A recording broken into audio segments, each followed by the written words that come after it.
Hey, guys! Today, let's learn how to sign out Apple ID from other devices. So if you guys want to go in the sign out of Apple ID from other devices, all we need to do is to watch this video until the end. Then I'm gonna discuss with you guys, step by step, just how to do that.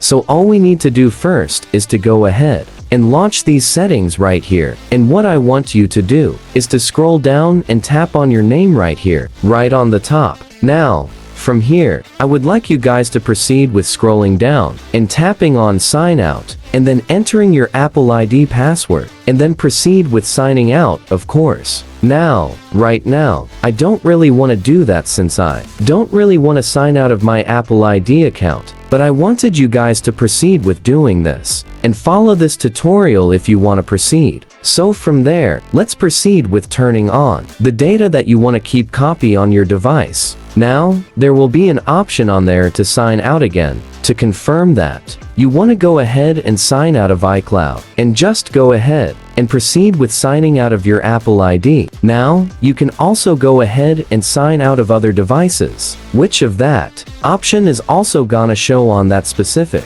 prompt as soon as you sign out. So go and proceed with signing out on other devices, just by doing that option, on signing out of your Apple ID on your current device. Now, that's all for this video, guys. Thank you for watching. Please like this video and subscribe as well if you guys learned something, and take care.